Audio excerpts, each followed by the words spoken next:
The chamber was massive, carved from ancient stone that predated most civilizations in the galaxy. 17 species had representatives here, seated in a circle that symbolized equality. But today, equality felt like a lie. Ambassador Elena Vasquez sat in the human section, her hands folded calmly on the table before her. She had been listening for 6 hours. 6 long hours of accusations, complaints, and barely concealed threats. Her translator device whispered alien words into her ear, converting them into something she could understand. The tone needed no translation. They were angry, they were scared, and they blamed humanity for both. High Arbiter Zekthon stood at the center of the chamber. He was Carthene, a species that looked like someone had crossed a bear with a lizard and given it 4 arms. His scales gleamed under the lights, dark green with hints of gold. When he spoke, his voice rumbled like thunder. For 40 years we welcomed humanity into the Concordat, Zekthon said. His 4 hands gestured broadly, encompassing the entire assembly. We shared our technology. We opened trade routes. We treated them as equals despite their youth. And how have they repaid our trust? He paused for effect. Elena kept her expression neutral. She had heard this speech 3 times already today with minor variations. They expand without restraint, Zekthon continued. 53 systems now fly human flags. They colonize worlds at a rate that alarms us all, but that is not the true problem. The true problem is what they do to our people. A murmur ran through the chamber. Representatives from a dozen species nodded agreement. They steal our citizens, a Vryn delegate hissed. The Vryn looked like walking mantises, tall and thin with compound eyes that glittered. Millions of my people have emigrated to human worlds. They abandoned their duties, their families, their culture. Mine as well, added a Hesselian. The Hesselians were squat and powerful, built like walking boulders. Our youth see human entertainment, human freedom, human opportunity, and they forget their heritage. It is cultural poison. Zekthon raised one hand for silence. We have tried to address this through diplomatic channels. The humans smile and promise nothing. They say their borders are open to all who wish to come. They say they cannot stop people from choosing freedom. He spat the last word like a curse. But we know the truth. They seduce our populations. They undermine our societies. They wage war without firing a shot. Elena watched him carefully. Zekthon was not stupid. Neither were the other delegates. They had identified a real problem, even if they misunderstood its cause. Human worlds were attracting immigrants in massive numbers. 6 species had lost more than 10% of their populations to human colonies in the last decade. The Vryn had lost nearly 20%. We cannot allow this to continue, Zekthon said flatly. Therefore, the Concordat presents humanity with 3 options. Choose wisely, Ambassador Vasquez, for your species' future depends on it. Elena stood. She was tall for a human woman, but short compared to most species here. That had never bothered her. She had learned long ago that presence was not about size. I am listening, High Arbiter, she said calmly. Zekthon's eyes fixed on her. Option 1. Humanity ceases all expansion beyond your current borders. No new colonies. No new systems. You have enough. Option 2, he continued. Humanity submits to Concordat oversight. Every colony, every ship, every diplomatic mission will be monitored. You will not act without our approval. Option 3, and here his voice dropped to a growl. Humanity faces collective military action. We will force compliance if you will not give it freely. The chamber fell silent. Every eye turned to Elena. This was the moment. This was when humanity would bow to pressure or face the might of 17 species united against them. Elena took a breath. She thought about Earth, green and blue and beautiful. She thought about the colonies, each one a testament to human courage and adaptability. She thought about the Vryn families running restaurants on Mars, the Hesselian engineers working in Luna's shipyards, the Carthene traders who had made fortunes in human space because humans judged them by their work, not their species. I reject all 3 options, she said clearly. Shock rippled through the chamber. Zekthon's scales flared, a sign of extreme agitation. You cannot reject, he began. Instead, Elena continued, her voice cutting through the noise, I extend an invitation. All species of the Concordat are welcome to establish populations on human worlds. Come to our colonies. Come to Earth, see how we live. Judge us not by your fears, but by direct observation. We will open our borders completely. No restrictions. No quotas, no limits. Send observers, send families, send anyone you wish. Let them live among us. Let them work with us. Let them see for themselves whether your accusations are true." The chamber erupted. Delegates shouted over each other. Some called her insane. Others demanded clarification. A few, Elena noticed, looked thoughtful. Zekthon roared for silence. It took several minutes to restore order. "This is a trick," he said flatly. "No trick," Elena replied. "You fear what we will do to you in the darkness of space, in systems you cannot monitor. So remove the darkness. Come into our worlds. Live beside us. Document everything you see. If you find evidence of the crimes you accuse us of, present it to this assembly. We will answer for it. And if we find nothing?" asked a Vryn delegate quietly. Elena smiled. "Then perhaps you will have to ask yourselves why your people choose to stay." The debate lasted 3 more hours. Hardliners demanded war immediately. Moderates urged caution. The younger species, those who had joined the Concordat after humanity, mostly stayed silent. They had less to lose from human expansion. In the end, Zekthon's faction won. They would accept humanity's invitation, but not as guests, as investigators, as prosecutors gathering evidence for the trial to come. "We will send observers to every major human world," Zekthon announced. "Millions of them. They will have diplomatic immunity. They will have full access to public spaces, markets, schools, government proceedings. They will document everything. And when we have gathered sufficient evidence of your manipulation, your cultural imperialism, your violation of Concordat principles, we will return. And then, Ambassador Vasquez, there will be war." Elena nodded slowly.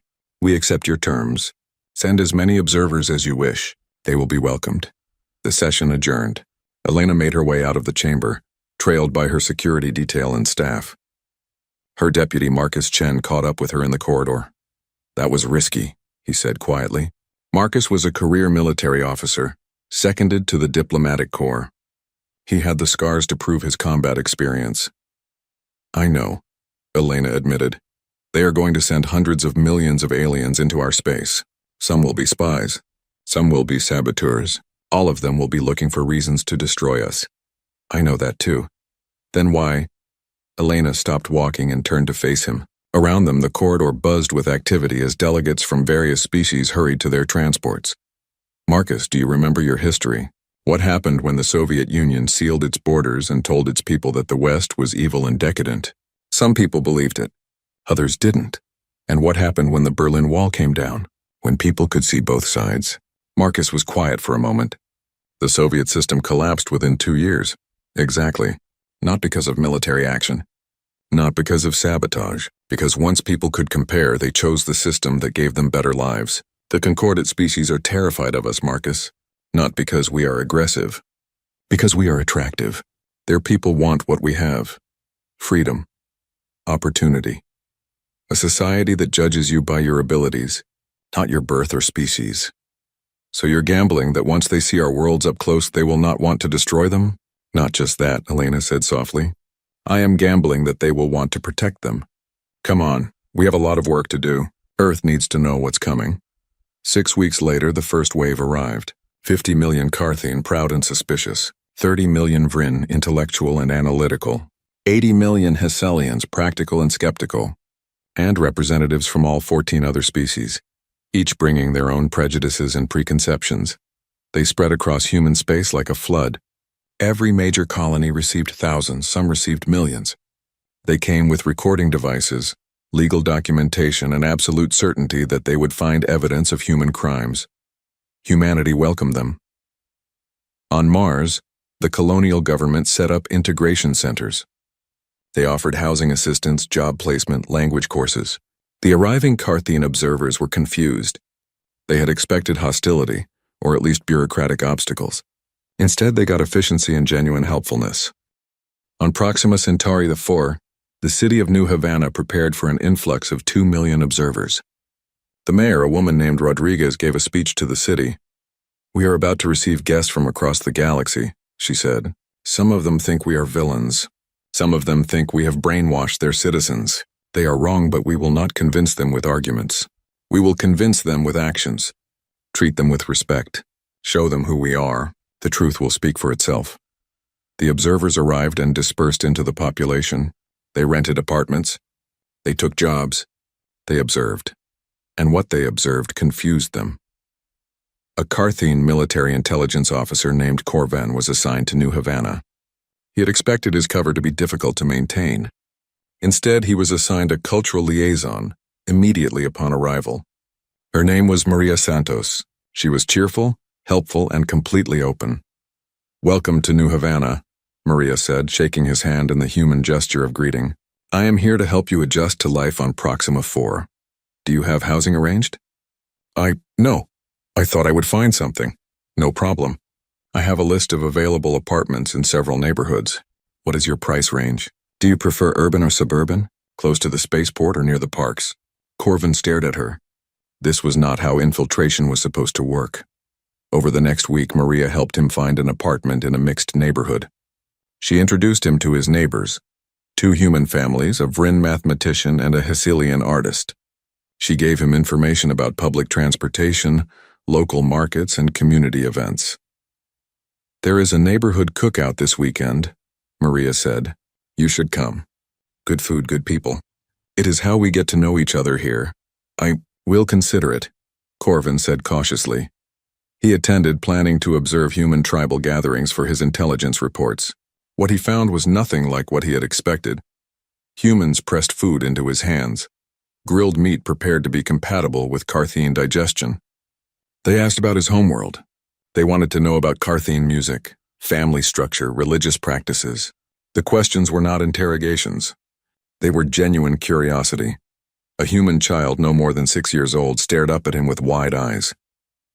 "You are really tall," the child said. "Can you reach the top shelf?" Her mother apologized quickly. "Sorry, she is very direct." But Corvin found himself smiling, an expression his species rarely used. "Yes, I can reach high places. It is useful." "Cool," the child said and ran off to play. Corvin watched her go, something strange twisting in his chest. On his homeworld, children were taught to fear other species. Here, this child saw him as just another neighbor. Interesting, but not threatening. He filed his first report that night. It was supposed to document human manipulation tactics. Instead, he found himself writing, "The humans appear to genuinely welcome integration. Methods of manipulation unclear. Will continue observation." Across human space, millions of observers filed similar reports. They described openness, friendliness, and unsettling hospitality. They searched for the trick, the hidden agenda, the manipulation. They could not find it because it did not exist in the way they imagined. On Earth, in the rebuilt United Nations building, Elena Vasquez met with the Human Federation Council. They reviewed the reports from colony governors. "The observers are settling in," the governor of Mars reported. "Some are already applying for work permits. A few have started businesses." "Any incidents?" Elena asked. "Minor, some cultural misunderstandings. Nothing violent. The integration centers are handling it well." Admiral Marcus Chen, now returned to Fleet Command, brought military intelligence. Carthene Command is confused. Their observers are not requesting extraction. In fact, many have stopped filing regular reports. "Are they compromised?" asked a counselor. "No, they are acclimating. They are discovering that life on human worlds is comfortable, prosperous, free. It is exactly what we hoped would happen." Elena looked around the table. "Zekthon and his allies believe they have sent prosecutors to gather evidence against us. They do not realize they have sent settlers. The Concordat wanted observers. We are giving them citizens. And when they realize?" another counselor asked. "Then," Elena said quietly, "they will face a choice. Accept that their systems are inferior to ours, or go to war against populations that include millions of their own people." "Either way, we win," Marcus frowned. "That sounds cold, Ambassador." "It is strategic," Elena corrected. "But it is also idealistic. We believe that free societies are better than authoritarian ones. We believe that diversity makes us stronger. We believe that people, given real choice, will choose freedom. The observers are not prisoners. They are not being manipulated. They are simply being given the opportunity to compare their old lives to potential new ones. If they choose to stay, it is because we offer something better. And if war comes anyway," Elena's expression hardened, "then we fight. But we fight with an army that includes every species in the Concordat, because by the time they realize what has happened, Millions of their people will call human worlds home, and they will defend those homes.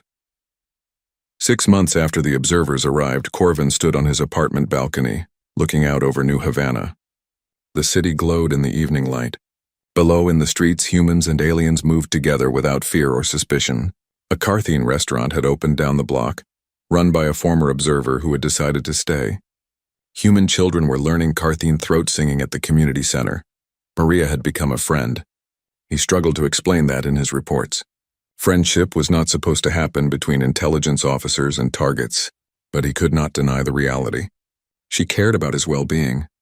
She asked about his day. She invited him to gatherings not to gather intelligence on him, but because she enjoyed his company. It made no sense by Carthene standards. It made perfect sense by human ones. Corvin's communicator buzzed. A message from Carthene Command. Report status.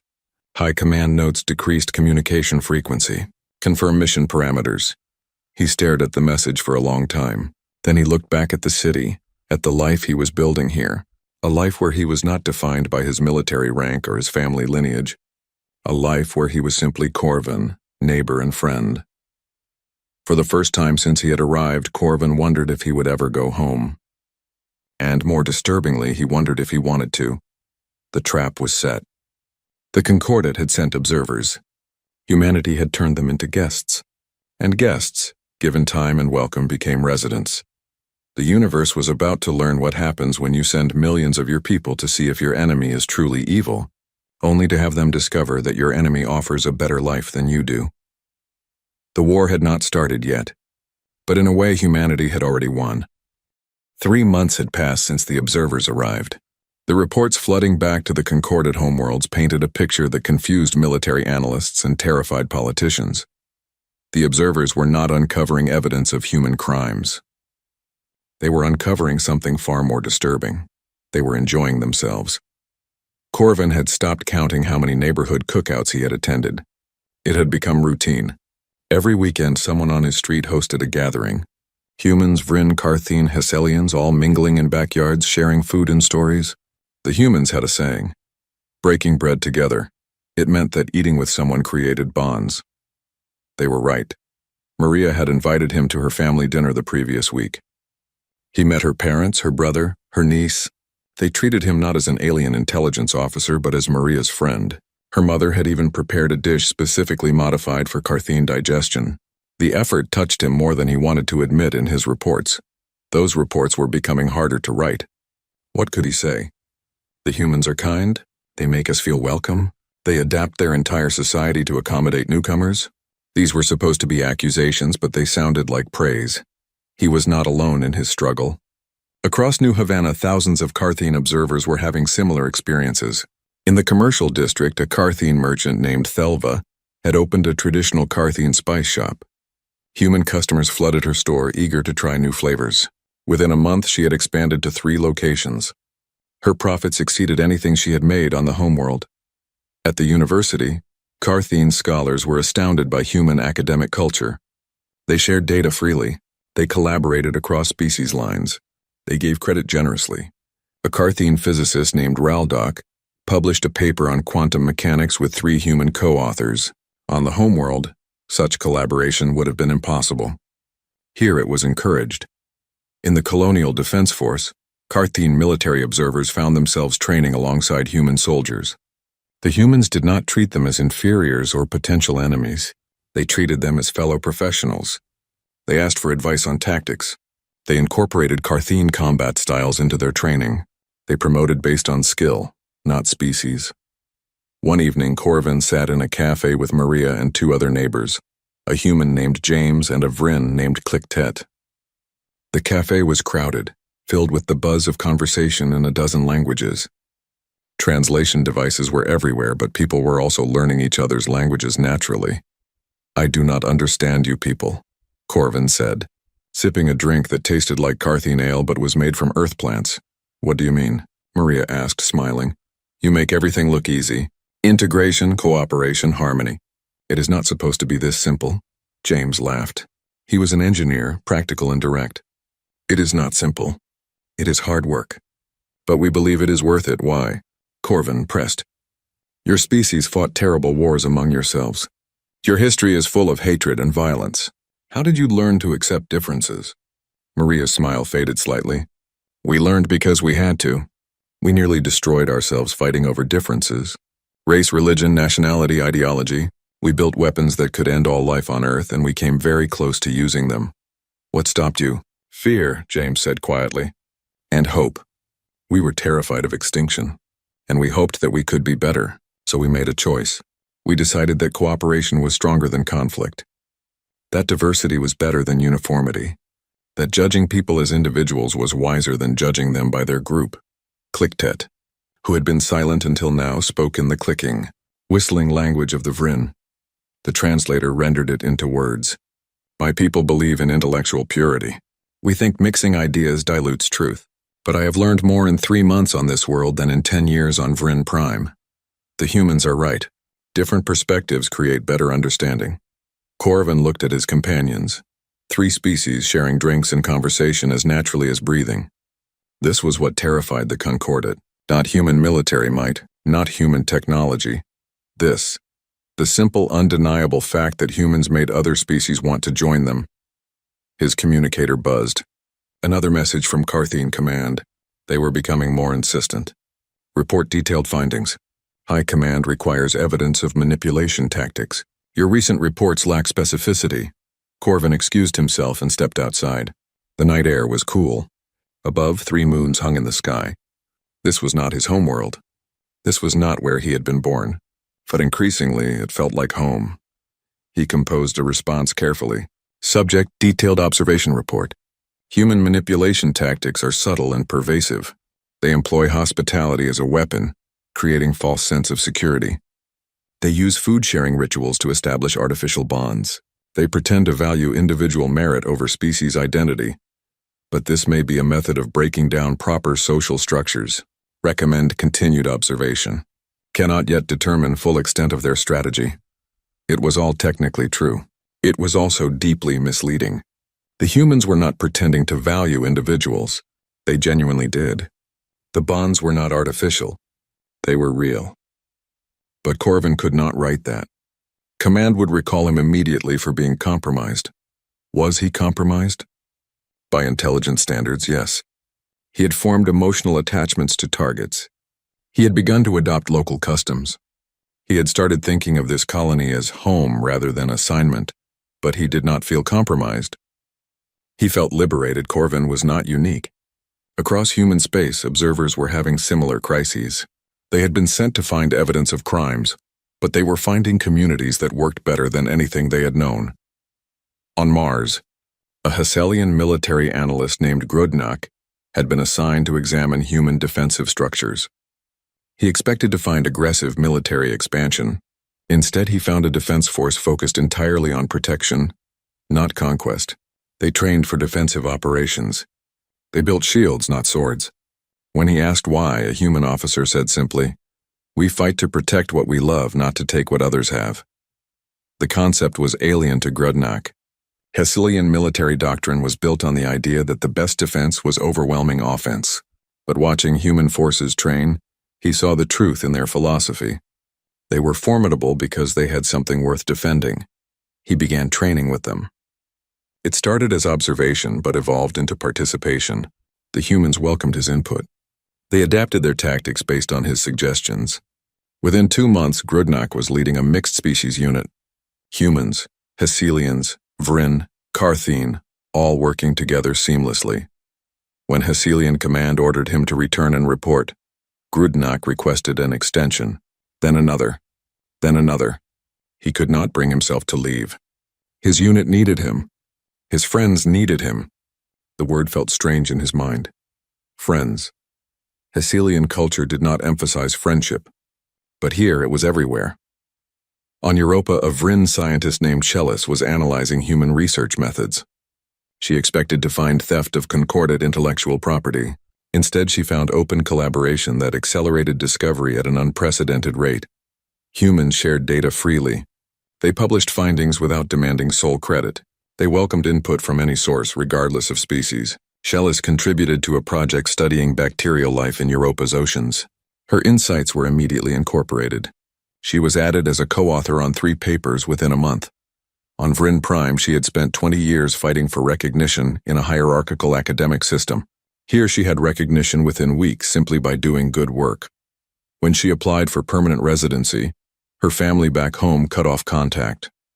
They said she had betrayed Vrin intellectual traditions. Shellis grieved the loss, but she did not regret her choice. She had found something on Europa that she had never had on Vrin Prime: respect. The pattern repeated across 100 worlds. Observers sent to document human crimes instead documented human virtues. They were supposed to find manipulation but found genuine welcome. They were supposed to find cultural imperialism but found cultural exchange. And they were supposed to remain objective, but they were becoming invested. Back on the concorded homeworlds, politicians and military leaders reviewed the reports with growing alarm. The observers were not providing the evidence they needed. Worse, the observers were going silent. Of the 200 million observers sent into human space, fewer than 15% were filing regular reports. The rest had either stopped communicating or had filed applications for permanent residency. This was supposed to be an intelligence operation. It was turning into the largest emigration event in galactic history. High Arbiter Zekthon called an emergency session of the Concordate Council. The chamber was tense. Every species faced the same problem. Their observers were defecting in massive numbers. This proves the humans are using some form of mind control, insisted a Vrin delegate. No other explanation is possible. We have found no evidence of mind control, countered a Hecelian. Our scientists have examined returned observers thoroughly. They show no signs of manipulation. Then what? They simply decided to abandon their homeworlds, their families, their duties. Yes, said a quiet voice. It was a representative from the Talsec, a younger species that had joined the Concordate only recently. They chose to stay because life on human worlds is better than life on our worlds. That is the truth none of you want to acknowledge. The chamber erupted in angry denials, but the Talsec representative continued, speaking over the noise. I have read the reports. All of them. The observers describe societies with greater personal freedom, greater economic opportunity, greater social mobility. They describe being judged by their abilities, not their birth status. They describe communities that welcome newcomers rather than isolating them. Why would they want to return to systems that offer less? Zekthon slammed one massive fist on the podium. Because loyalty matters. Because tradition matters. Because we cannot allow one upstart species to undermine thousands of years of civilization. Perhaps, the Talsec said softly, our civilizations needed undermining. The session dissolved into chaos. Delegates screamed at each other. Ancient alliances fractured. Some species called for immediate military action.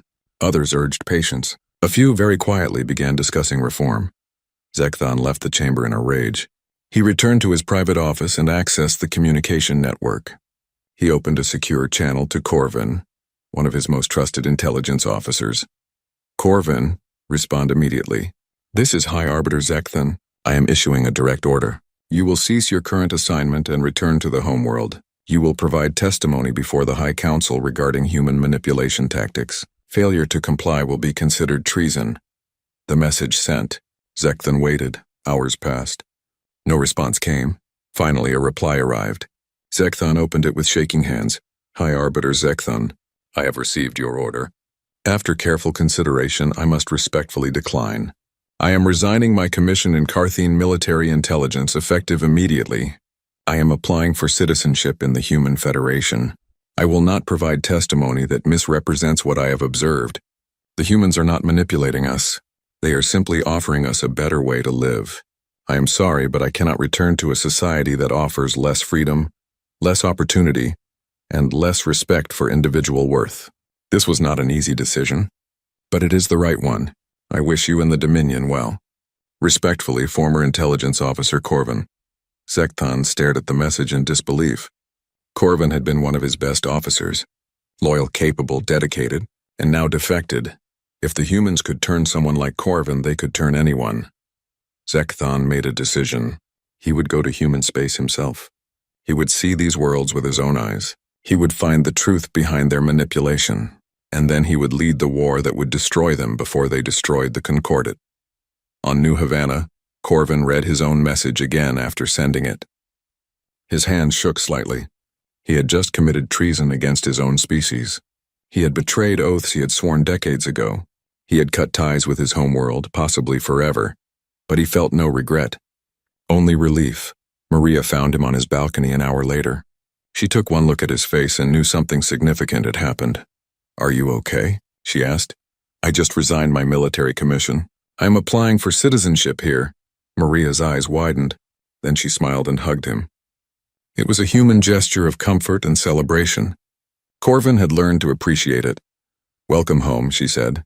Those 2 words meant more than she could possibly know. Home. Not an assignment. Not a mission. Home. Below them, the city continued its evening routine. Humans and aliens moved through the streets, living lives that were ordinary in their shared normalcy. No one stared. No one feared. They simply coexisted, each contributing to a society that valued all of them. This was what the Concordat feared. Not conquest. Not war. This. The simple, powerful reality that diversity made communities stronger, that freedom made people happier, that judging individuals by their character rather than their species created better societies. Corvin had been sent as a spy. He had become a citizen, and he was not alone. Millions of observers across human space were making the same choice. The Concordat had sent an invasion force. Humanity had turned them into immigrants, and immigrants, given time and welcome, became the strongest defenders of their new homes. The universe was about to learn a lesson. You cannot defeat an idea by observing it. You can only prove it right. 6 months into the observation period, the Concordat faced a crisis unlike any in its history. The numbers were undeniable and terrifying. Of the 200 million observers sent to human space, only 30 million were still filing regular reports. 50 million had formally applied for permanent residency in human territories.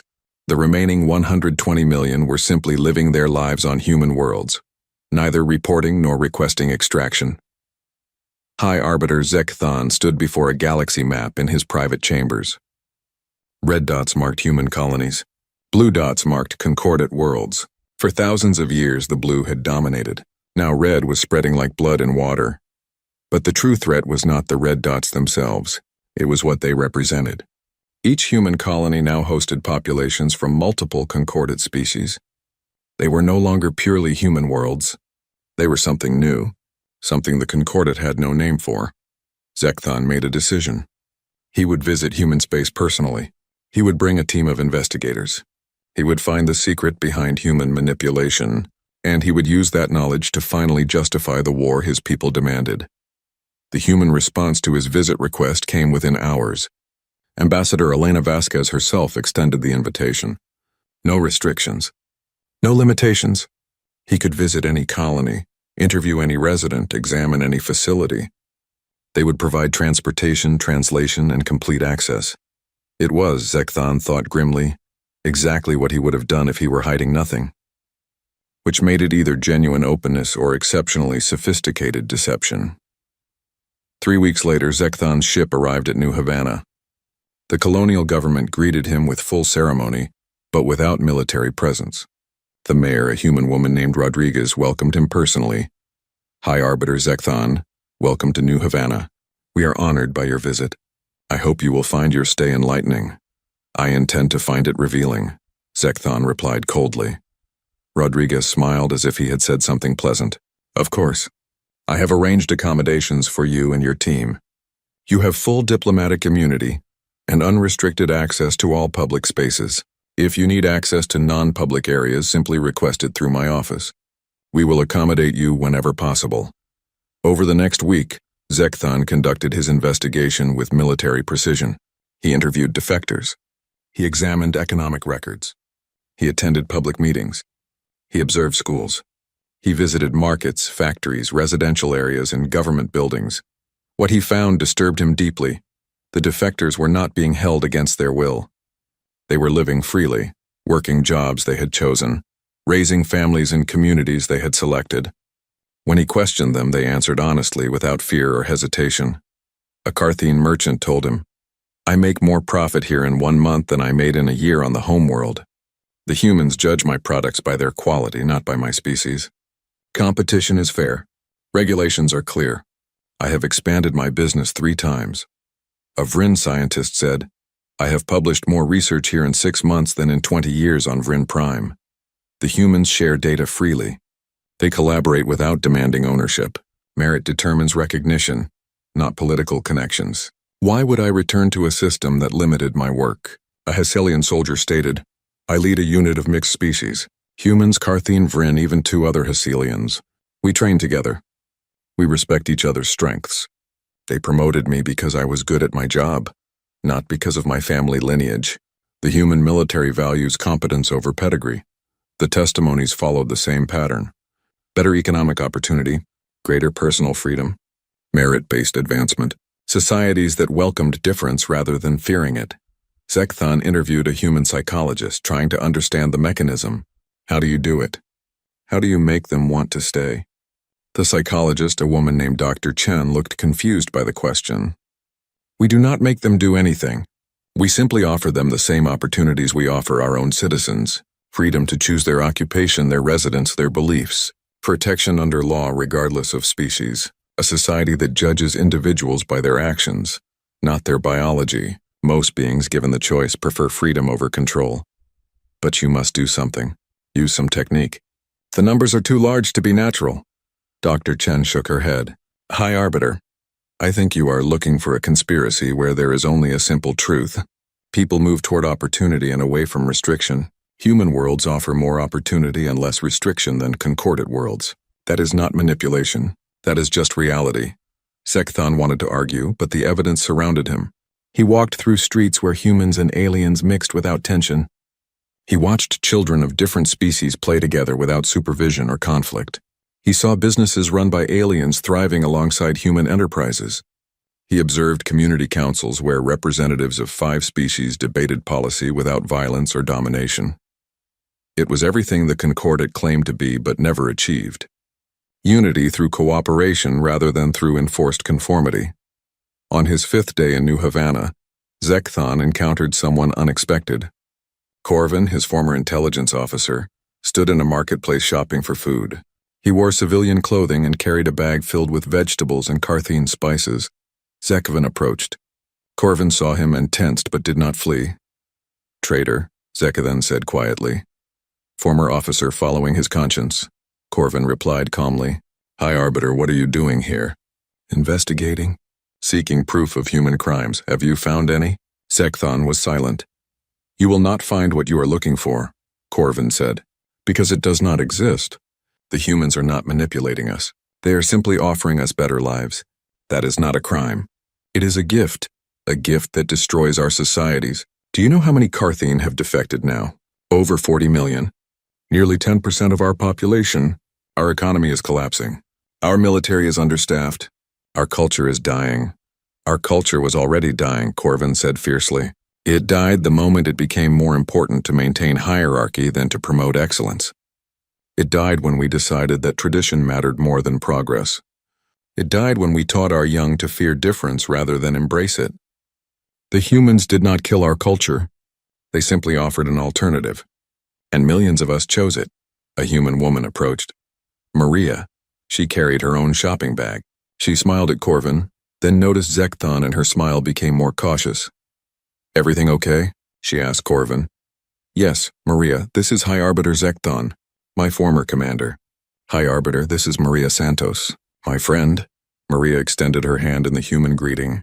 Welcome to New Havana, High Arbiter. I hope you are enjoying your visit. Zekthon looked at her hand but did not take it. Maria withdrew it without offense. I am investigating crimes against the Concordat, Zekthon said. Then you have a difficult task ahead, Maria replied pleasantly, because there are no crimes here. Only people living their lives. Would you like to join us for dinner? Corvin and I are cooking tonight. You could see how we live. It might inform your investigation. The invitation was absurd. He was High Arbiter of the Carthene Dominion. He did not have dinner with traitors and the humans who corrupted them, but he was also an intelligence officer at heart. And this was an opportunity to observe the enemy in their natural environment. I accept, he said. That evening, Zekthon sat in Maria's apartment, modest but comfortable, and ate food prepared by a human and a Carthene working together in a kitchen. Two other neighbors joined them. James, a human engineer, and Clicktet, a Vryn mathematician. The conversation ranged across topics. Work, local politics, a new restaurant opening downtown, a school play featuring children from 6 species. It was mundane, ordinary, and that was what made it extraordinary. These were not conspirators. They were not manipulators or victims. They were simply neighbors sharing a meal. The natural ease of it was undeniable. No one performed for his benefit. They simply lived. "Hi, Arbiter," James asked during dessert. "What will you tell your government when you return?" "The truth," Zekthon said, "which is that the humans have created something unprecedented. A society that functions across species lines without domination or subjugation, and that this represents an existential threat to every traditional government in the Concordat." The table fell silent. "Is that really how you see it?" Maria asked quietly. "As a threat? How else should I see it? Millions of our citizens have abandoned their homeworlds. Our economies suffer. Our militaries weaken. Your success is built on our decline." "No," Corvin said firmly. "Your decline is built on your own failures." The humans did not force anyone to leave. They simply offered an alternative. If Carthene society valued individual achievement over inherited status, fewer would leave. If Vryn Prime encouraged collaboration over competition, their scientists would stay. If Hesselian culture promoted merit over lineage, their soldiers would remain. You blame the humans for offering something better. You should blame yourselves for offering something worse. Zekthon felt anger rise in his chest. "You dare?" "Yes, I dare. Because I have lived in both systems, and I choose this one. Not because I was manipulated. Not because I was brainwashed. Because it is objectively better for people like me who want to be judged by what they do, not by who they were born as." Clicktet spoke, their translation device rendering the clicking speech into words. "Hi, Arbiter, I came to human space as an observer. I was supposed to find evidence of wrongdoing. Instead, I found a society where my ideas matter more than my family connections, where my research is judged by its quality, not by the prestige of my institution. I have accomplished more here in 8 months than in my entire previous career. This is not manipulation. This is meritocracy, and it works." Zekthon looked around the table. 4 species sharing food and conversation as equals. No hierarchy, no dominance, just individuals relating to each other as people rather than as representatives of their species. It was everything he had been taught to fear.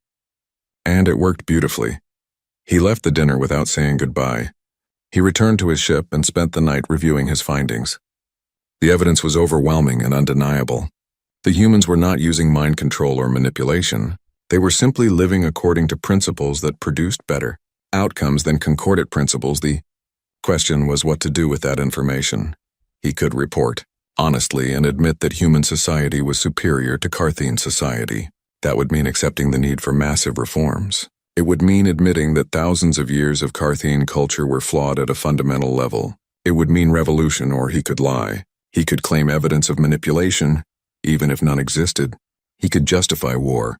He could attempt to destroy the alternative before it destroyed the traditional order. Both options were terrible. Both would lead to suffering. Zekthon stared at star charts until dawn. On his final day in New Havana, he requested a private meeting with Corvin. They met in a park, walking among gardens tended by volunteers from a dozen species. "If I returned to the homeworld and told the truth," Zekthon asked, "what would happen?" "Some would believe you. Most would not. They do not want to believe their system is inferior.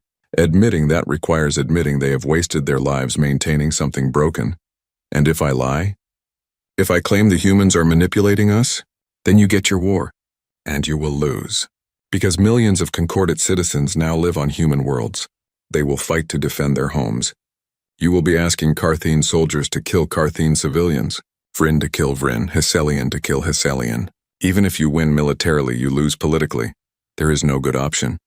There is one option, Corvin said quietly. Tell the truth. Advocate for reform. Give your people the chance to choose a better system voluntarily, rather than having it forced on them by defeat. They will call me a traitor. They may execute me, they might, but you will die having done the right thing. Is that not what honor demands? Zekthon laughed bitterly. You lecture me on honor? You who betrayed your oaths? I kept my oaths. I swore to serve my people. I am serving them by trying to prevent a war that will destroy them. My methods changed. My loyalty did not. Zekthon had no answer to that. He returned to the Concordat 3 days later. An emergency session was called. The chamber was packed. Every delegate wanted to hear his findings. High Arbiter Zekthon stood at the center of the chamber and faced his people. The moment of decision had come. He could lie and get his war, or he could tell the truth and try to save his civilization. He thought of Corvin and Maria sharing a kitchen, of Clicted pursuing research freely, of children playing without knowing their species were supposed to hate each other, of communities that actually worked. He took a breath and began to speak. High Arbiter Zekthon stood before the Concordat assembly and told the truth. He described what he had seen in human space, the prosperity, the freedom, the genuine welcome. He admitted that he found no evidence of manipulation or mind control. He stated clearly that human society functioned better than Carthene society in measurable ways. The chamber erupted in fury. "Traitor!" screamed a delegate. "The humans have corrupted you!" "He has been compromised," shouted another. "His testimony is worthless." Zekthon raised his 4 hands for silence. "I know you do not want to hear this. I did not want to believe it myself. But denying reality does not change it. Our people are leaving because we offer them less than the humans do. We can respond to this threat in 3 ways. We can reform our society to compete with human standards. We can accept our decline gracefully. Or we can go to war and force our people to remain in a system they have rejected. Then war it is, declared war leader Krakthos of the Carthene military. We cannot allow one species to destroy thousands of years of civilization. The vote was swift and decisive. 7 species, led by the Carthene Dominion, voted for military action. 4 species abstained. 6 species voted against, but they were outvoted. The Concordat was going to war. Zekthon had failed. He had told the truth, and it changed nothing. The hardliners had already made their decision. They would rather fight than reform. Within days, military mobilization began. Fleets assembled, armies prepared. Intelligence estimated that the combined Concordat forces numbered over 15,000 warships and 3 million soldiers. Humanity had perhaps 4,000 ships and 800,000 soldiers, spread across 53 systems. The numbers favored the Concordat significantly, but the Concordat planners had made one critical miscalculation. They assumed the Itizimia aliens living on human worlds would remain neutral or evacuate before fighting began. They were wrong. On New Havana, Corvin attended an emergency town hall meeting. The colonial governor stood before 3,000 residents, humans and aliens mixed throughout the crowd. "By now, you have all heard the news," Governor Rodriguez said. "The Concordat has voted for military action. They intend to attack human colonies within the next 30 days. Every resident has the right to evacuate. We will provide transportation for anyone who wishes to leave. No questions asked, no penalties imposed." She paused, looking across the crowd. "But I must also tell you that if you choose to stay, we will be organizing defense forces. Every able resident, regardless of species, will be asked to contribute. Some will fight, others will support logistics, medical care, emergency services. We do not want war. But if war comes, we will defend our homes." A Carthene voice called out from the crowd. It was Thelva, the merchant who had expanded her spice business to 3 locations. "Governor, you said our homes. Did you mean human homes or all our homes?" Rodriguez smiled. "I meant what I said. This colony is home to 8 million people. 2 million of them are not human.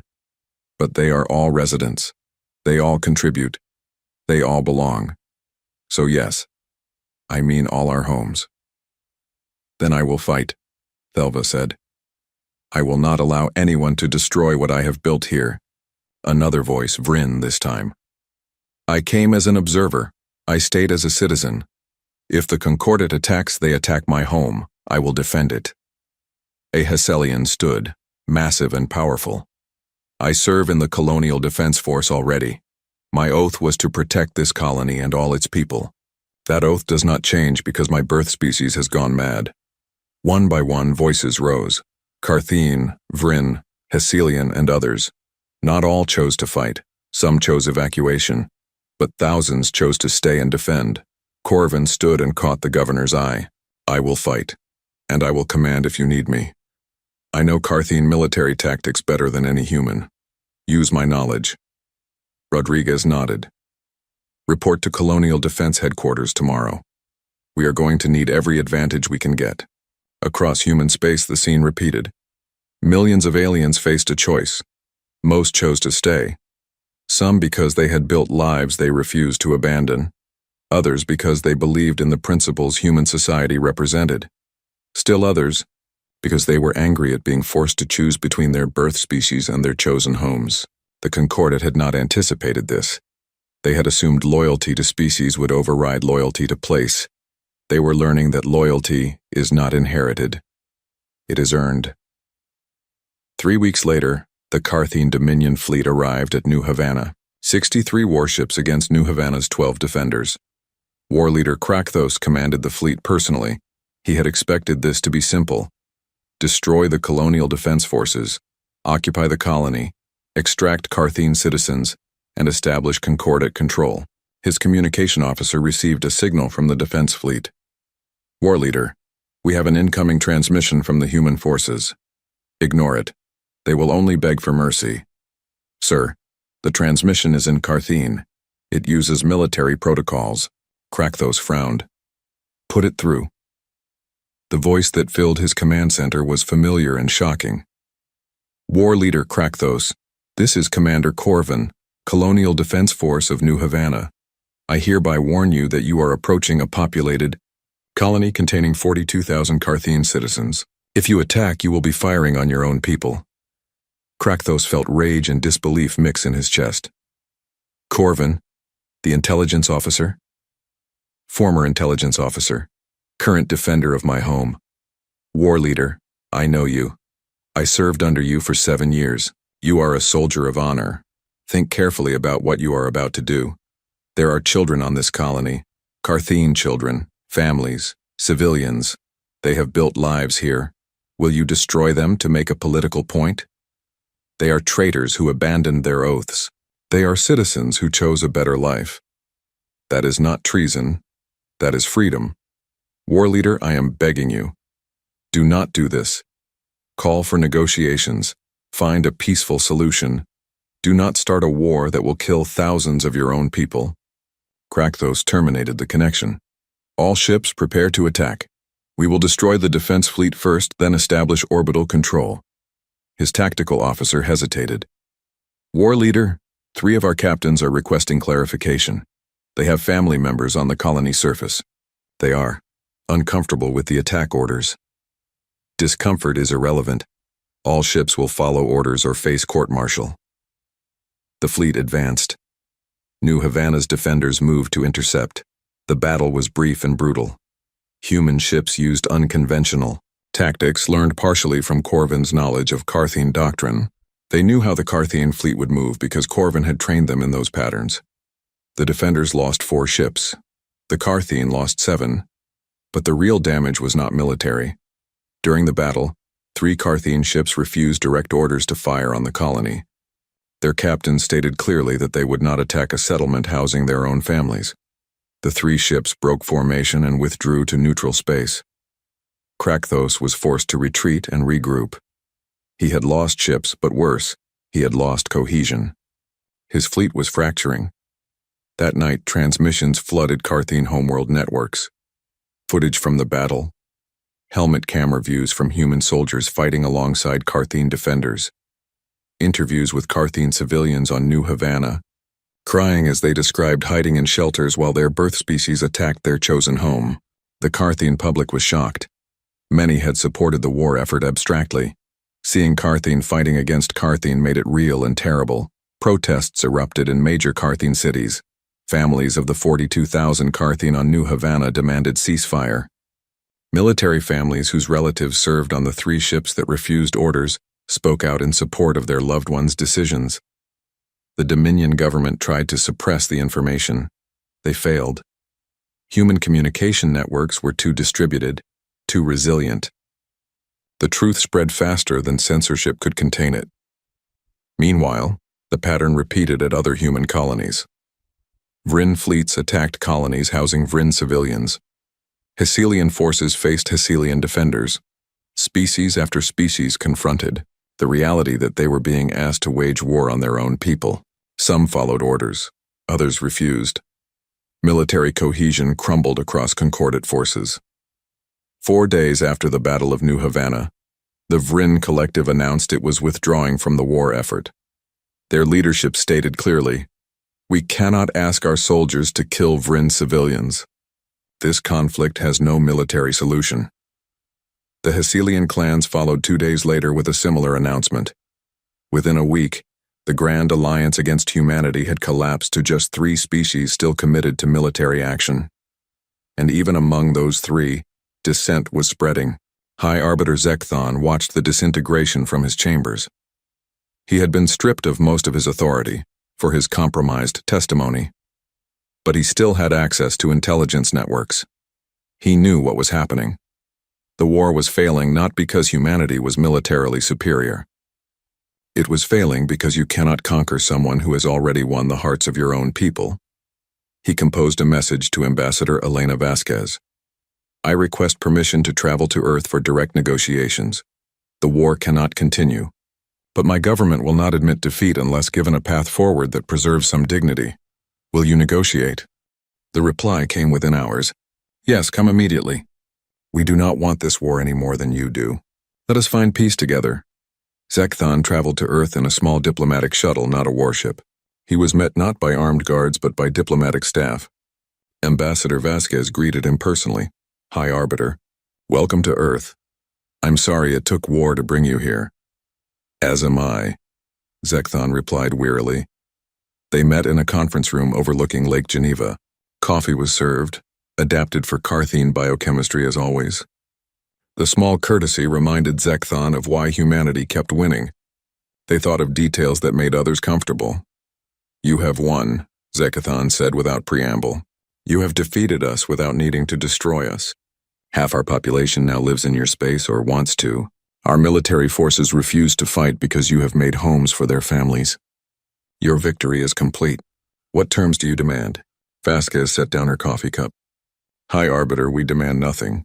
We never wanted conquest. We wanted to prove that free societies work better than rigid ones. We have proven that. What happens next is up to you. Do not toy with me. You have leverage. Use it. I am not toying with you. I am being honest. We do not want subject species. We do not want an empire. We want a galaxy where different peoples can cooperate, based on mutual respect and shared values. If the Carthene Dominion wants to reform and join that project, we welcome you. If you want to remain isolated and traditional, we will not force you to change, but we will not pretend that your system is equal to ours when it clearly is not." Zekthon studied her face for deception. He found only sincerity. "If I returned home and proposed the reforms necessary to compete with your society, I would likely be executed for treason." "Probably," Vasquez agreed. "But you would die having tried to save your civilization. Isn't that better than dying in a war you know is wrong? You ask me to sacrifice myself for a cause that may fail.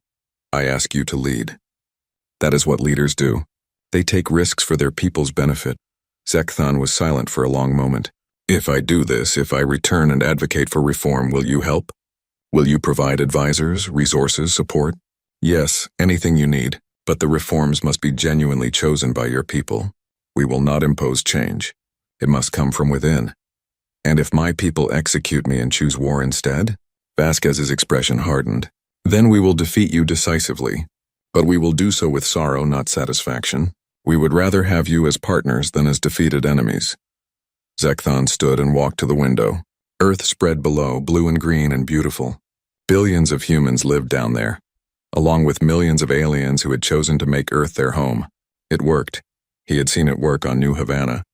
He had seen it work here. He could no longer deny it. "I will try," he said quietly. "I will return and tell my people the truth, that we can either reform and thrive or remain unchanged and decline. They may kill me for saying it, but you are right. That is what leadership demands." He turned back to Vasquez. "I have one request. Name it, Corvin. The officer who defected. I want to speak with him before I leave.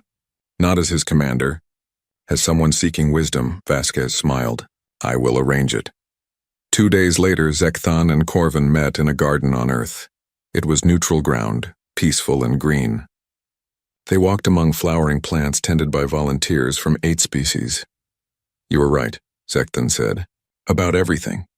The humans are not our enemies. We are our own enemies. We built systems that prioritize order over excellence, tradition over progress, conformity over freedom, and those systems were killing us slowly. The humans simply offered an alternative. I was a fool to call that manipulation. You were not a fool, Corvin said. You were loyal to what you had been taught.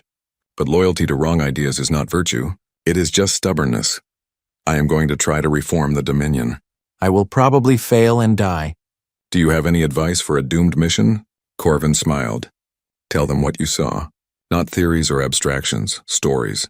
Tell them about Maria teaching me to cook. About Clicktet publishing groundbreaking research. About children playing together without knowing they were supposed to hate each other. Tell them about communities that work because they are built on respect, not fear. People respond to stories more than to arguments. And if they do not listen, then at least you tried. That matters, High Arbiter. It matters more than you know. They parted with a Carthian gesture of respect. Zekthon boarded his shuttle and returned to the homeworld. 3 weeks later, he stood before the High Council and spoke for 6 hours. He told stories. He showed footage. He presented evidence. He argued passionately for reform. The council voted. The result was narrow but clear. They would not execute him. They would not reform immediately, but they would declare ceasefire and begin discussions about gradual change. It was not victory. But it was not defeat either. It was a beginning, and sometimes that is enough. 2 years had changed the galaxy beyond recognition. The Concordat existed only as a historical artifact. In its place stood the Federated Systems, a loose alliance built on voluntary cooperation rather than enforced hierarchy. 12 species had joined fully. 5 more were in the process of membership negotiations. 3 remained isolated, refusing contact, watching nervously as their neighbors transformed. The Carthian Dominion was now the Carthian Republic. High Arbiter Zekthon, somehow still alive despite 2 assassination attempts, served as First Minister. His approval rating fluctuated between 40 and 60%, depending on which reforms were being implemented. He had aged visibly in 2 years. Leading a civilization through transformation was harder than leading it through war. Elena Vasquez had become Secretary General of the Federated Systems. She worked from a new headquarters on Threshold Station, the same place where humanity had once been threatened with war. The symbolism was deliberate. Where once threats were issued, now cooperation was planned. On New Havana, life had returned to comfortable normalcy. The colony had expanded to 10 million residents. 3 million of them were non-human. Carthian, Vryn, Hecelian, and 8 other species lived side by side, building lives that crossed every artificial boundary their ancestors had created. Corvin stood on his balcony, now shared with Maria. They had formalized their partnership 6 months ago in a ceremony that incorporated both human and Carthian traditions. Half their neighbors attended. The other half brought gifts later, apologizing for scheduling conflicts. It was ordinary life, the kind that would have been impossible 3 years ago. He was Deputy Director of Colonial Defense now. His office employed 47 people from 6 species. They worked together so naturally that species rarely entered his mind anymore. He judged his staff by competence, creativity, and dedication. Their biology was irrelevant. Maria had been promoted to Director of Cultural Integration for the entire Proxima system. 4 colonies now fell under her responsibility. She spent half her time traveling, helping newly arrived immigrants adjust to life in a pluralistic society. She loved the work, though it exhausted her. "Are you coming to the dinner party tonight?" Maria asked, stepping onto the balcony beside him. "Do I have a choice?" Corvin replied, smiling. "Not really. James is cooking, and you know how he gets if people cancel." The dinner party was an old tradition now. Every month, their neighborhood group gathered at someone's home. 12 regulars attended. 4 humans, 3 Carthian, 2 Vryn, 2 Hecelians, and 1 Talsec. They ate, talked, played games, and complained about local politics. It was mundane in the best possible way. That evening, gathered around James's dining table, the conversation turned to galactic news. The sovereignty, a xenophobic empire from beyond explored space, had sent their first diplomatic mission to the Federated Systems. The mission had been tense. "They think we are insane," Click-Tet said, clicking with what sounded like amusement. "They cannot comprehend a society where multiple species cooperate as equals." Their translator kept asking if we were a client species or a slave class. "What did you tell them?" asked Thelva, the Carthian merchant. "That I was a citizen with full rights and responsibilities." They did not believe me. They kept asking to speak to my human masters. Everyone at the table laughed, though the laughter had an edge. The sovereignty represented the old way of thinking. Hierarchical, rigid, species-centric. They saw the Federated Systems as unnatural and threatening. "Do you think they will attack?" Maria asked. James shook his head. "They will threaten, but they will not attack immediately. They are doing what the Concordat did. They are sending observers to see if our society is real or a deception. We know how that ends. Unless they learn from history," Corvin cautioned. The Concordat sent observers who were allowed to integrate freely. The sovereignty might keep their observers isolated, prevent them from experiencing our culture directly. "Then they will learn nothing," Maria said. "You cannot understand cooperation by remaining separate. They have to experience it to believe it." The conversation moved on to lighter topics. Sports, a new restaurant, a scandal involving a city councilor and misused funds, the ordinary concerns of people living ordinary lives in an extraordinary time. Later, as Corvin and Maria walked home through streets lit by 3 moons, she asked him a question that had been on her mind. "Do you ever regret it? Leaving the Dominion? Your career? Your family?" Corvin considered carefully. "I regret the pain it caused my family. My parents stopped speaking to me. My siblings think I betrayed them. That hurts. But do I regret the choice itself? No, I am happier here than I ever was there. I am more myself. I am valued for what I contribute, not for my lineage. I have you, I have friends, I have work that matters. I miss what I lost, but I do not regret gaining what I have." Maria squeezed his hand. It was a simple gesture, but it meant everything. Across the galaxy, similar conversations were happening. Millions of former Concordat citizens had made the same choice Corvin had. They lived with the consequences. Estranged families, lost connections, cultural dislocation. But most would make the same choice again. Meanwhile, on the Carthian homeworld, Zekthon faced his own consequences. Reform was slow and painful. Every change faced opposition. Conservatives called him a traitor. Progressives called him too cautious. Extremists had tried to kill him twice. He survived only because his personal guard included both Carthian and human security officers, and the humans had excellent threat detection training. The reforms themselves were comprehensive but gradual. The hereditary class system was being dismantled over 10 years. The military was transitioning to merit-based promotion. The economy was being opened to competition. Education was being reformed to encourage critical thinking rather than rote memorization. Each change created winners and losers. The winners embraced the new system. The losers plotted resistance. Zekthon met with Elena Vasquez quarterly to discuss progress and request assistance. She provided technical advisors, economic experts, and diplomatic support. But she was careful never to dictate terms. The reforms had to be genuinely Carthian choices or they would not survive. "How long until the Carthian Republic is stable?" Vasquez asked during one such meeting. "A generation," Zekthon replied wearily. "Perhaps 2. Real cultural change takes time. We are rewiring assumptions that have existed for thousands of years. Some of my people understand the necessity. Others fight every step.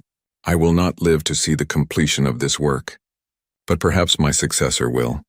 "Do you have a successor in mind?" "Several. All younger than me. All educated in both Carthian and human institutions. All committed to reform.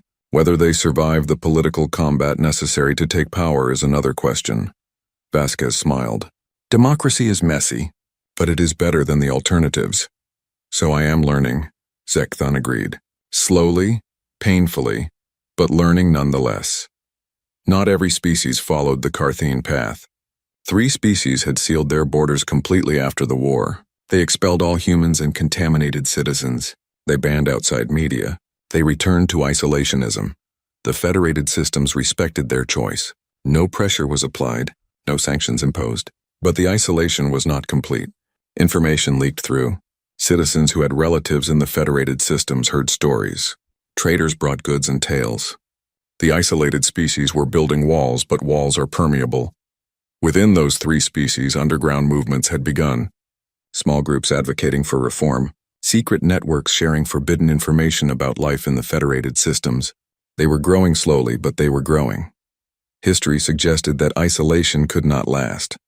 Eventually, people would demand the freedoms their neighbors enjoyed. The question was whether change would come through peaceful reform or violent revolution. Humanity hoped for the former but prepared for the latter. A year and a half after the failed war, a documentary filmmaker produced a comprehensive history of the transformation. It was called The Invitation. The film included interviews with key figures: Elena Vasquez, Zekthon, Corvin, and dozens of ordinary citizens from multiple species. The most powerful moment came near the end. The filmmaker asked Vasquez a direct question. When you extended the invitation to the Concordat, did you know this would happen? Was it a calculated strategy? Vasquez laughed, and the sound was genuine. We hoped. We did not know. You have to understand. Humanity learned something painful during our own history. We fought 2 world wars. We built weapons that could destroy all life on Earth. We came very close to using them, and we learned slowly and painfully that diversity makes societies stronger, not weaker. That cooperation is more powerful than competition. That judging people as individuals rather than as members of groups creates better outcomes. So when we went to the stars and met other species, we applied those lessons. Not because we were trying to be clever, because that is who we had become. We invited the Concordat observers not as a trick, but as a demonstration. We wanted to show them that pluralistic societies work. We believed that exposure to that reality would matter more than any argument we could make. But you must have known they might choose to stay. We hoped they would. But we could not force it. Freedom requires genuine choice. If they stayed because they wanted to, that validated our approach. If they returned home satisfied with their own systems, we would have accepted that too. The invitation was sincere, not manipulative. But it was strategic. Vasquez paused, choosing her words carefully. It was strategic in the sense that we knew transparency was our best defense. We had nothing to hide because we had nothing to be ashamed of. But it was not manipulative. We did not trick anyone. We simply showed them who we are and let them decide if they wanted to be part of it. The filmmaker pressed further. Some critics say humanity's approach is a form of cultural imperialism, that you are destroying ancient civilizations and replacing them with human values. I understand that criticism, Vasquez replied, but I disagree with it fundamentally. We are not imposing human values. We are demonstrating universal principles: freedom, cooperation, merit, respect for individuals. These are not uniquely human concepts. They are aspirations that resonate across species lines, because they produce better outcomes for everyone. If Carthene culture or Vrin culture or Hessalian culture wants to maintain traditions that conflict with these principles, they are free to do so. But they cannot complain when their citizens choose systems that offer them better lives. So you are saying the Concordat species are inferior? No, I am saying their governmental systems were inferior to ours. The species themselves are equal, given equal opportunities. Carthene excel at logistics, Vrin at theoretical science, Hessalians at engineering, humans at adaptation. Every species brings unique strengths. The question is whether societies allow those strengths to flourish. Authoritarian systems suppress potential. Free systems unleash it. That is not cultural imperialism. That is just reality. The documentary ended with footage of a primary school on Threshold Station. Children from 9 species learned together in a single classroom. They studied mathematics, literature, science, and history. They played together during breaks. They formed friendships that crossed every traditional boundary. A teacher, herself a Vrin, was asked what she taught about the war and the transformation. I teach them what happened. That species can cooperate or compete. That fear drives conflict and curiosity drives connection. That their parents and grandparents almost destroyed each other over differences that did not matter. And that they have the opportunity to build something better. Do they understand? They understand better than we did at their age, because they live it every day. To them, having friends from other species is normal. They do not fear difference. They celebrate it. The documentary became required viewing in schools across the federated systems. It was translated into 47 languages. Copies were smuggled into the isolated species despite their government's attempts at suppression. 3 months after its release, protests erupted in the capital city of one of the isolated species. Citizens demanded the right to travel to Federated Systems worlds. The government cracked down violently. The protests spread. Within 6 months, that species' government fell. A new government led by reformers immediately opened negotiations to join the Federated Systems. The transformation was not complete, but it had begun. On Earth, Elena Vasquez watched the news with mixed emotions. She was glad the species was reforming, but she mourned the violence that had been necessary. Reform was always better than revolution, but sometimes revolution was the only path available. Her assistant brought her a new intelligence report. The Sovereignty had sent another diplomatic mission. This one included a request. They wanted to send observers to human worlds. They wanted to see if the Federated Systems was real or propaganda. Vasquez smiled. She had read this script before. She drafted a response personally. It was short, simple, and very human. You are welcome to visit our worlds. We would love to show you what is possible when different peoples work together. Send as many observers as you wish. They will be welcomed as guests and given full access to see how we live. We have nothing to hide and everything to share. She sent the message and leaned back in her chair. The Sovereignty probably expected this to be an intelligence operation. They would send thousands of observers to document human weaknesses and prepare for eventual war. What they would find instead was communities that worked. Societies that valued individuals over hierarchies, economies that rewarded merit over birth, cultures that celebrated diversity rather than fearing it. And their observers, like the concorded observers before them, would face a choice. Return to rigid hierarchical societies that offered less opportunity and less freedom? Or stay in places that judged them by their abilities and gave them room to thrive? History suggested how most would choose. The Sovereignty thought they were sending spies. Humanity would turn them into immigrants, and immigrants, given time and welcome, would become citizens, and citizens would defend their new homes.